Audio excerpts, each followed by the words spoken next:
History nearly forgot them.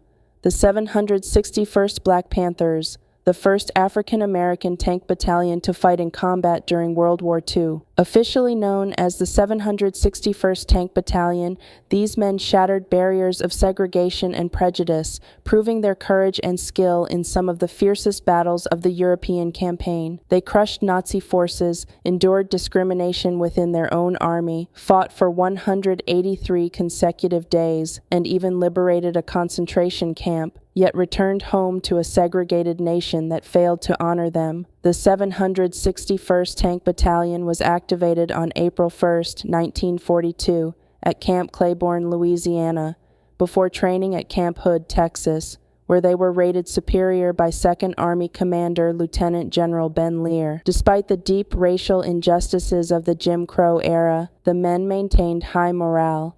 Some said they were cocky, but their confidence came from knowing they were as capable as any soldiers in the world. For 2 years, military leaders delayed their deployment, claiming that African American soldiers were unfit for combat.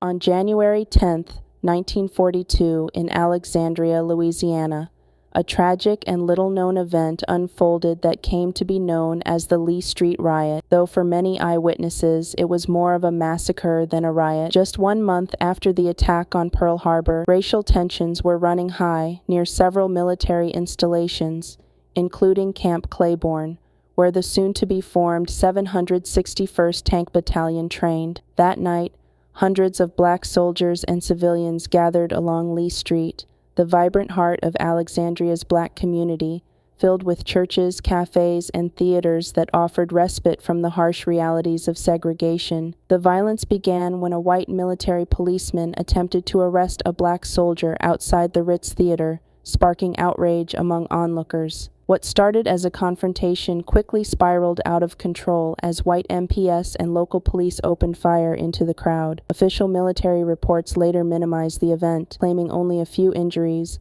but witnesses described scenes of horror, saying that bodies were stacked like cordwood. Local morticians were allegedly ordered to embalm the dead in secrecy, and many historians believe as many as 10 to 15 black soldiers were killed. The truth of that night was buried by military censorship, but its impact endured.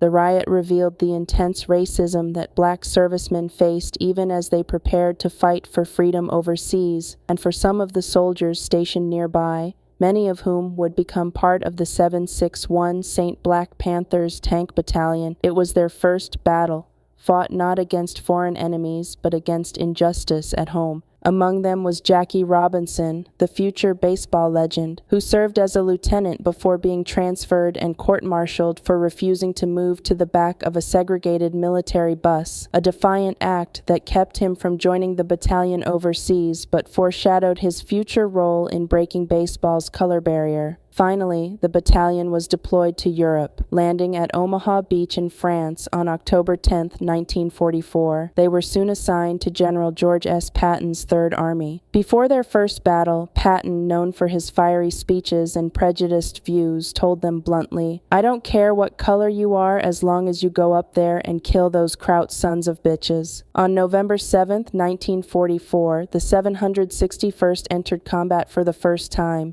beginning their extraordinary 183-day campaign across France, Belgium, and Germany. They earned a reputation as relentless and highly effective fighters, taking part in major operations such as the Battle of the Bulge, where they helped rescue encircled American troops in Bastogne, and the assault on the Siegfried Line, one of Nazi Germany's strongest defensive networks. Amid these battles, one soldier's story stands out: Gunner Corporal Carlton Chapman, who posed proudly in his Sherman tank near Nancy, France, on November 5, 1944.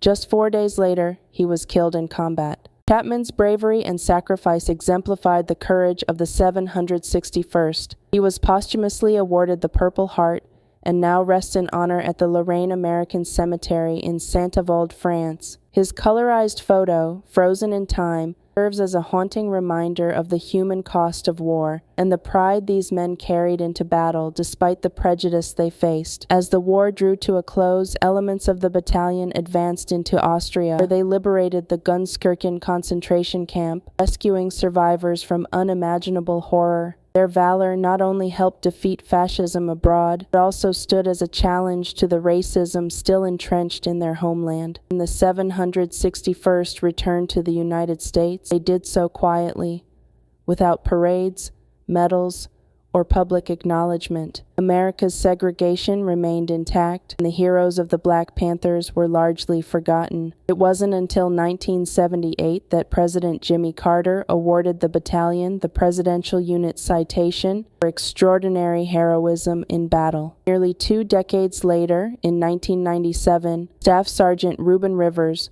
who had been killed in action after acts of incredible bravery, was posthumously awarded the Medal of Honor. The legacy of the 761st Tank Battalion stands as a testament to courage, perseverance, and excellence under fire. They fought 2 wars, one against Nazi tyranny and another against racial injustice, emerged as symbols of strength, dignity, and patriotism. Decades later, the truth finally rolled back. History remembered the Black Panthers, men who fought for freedom abroad and justice at home.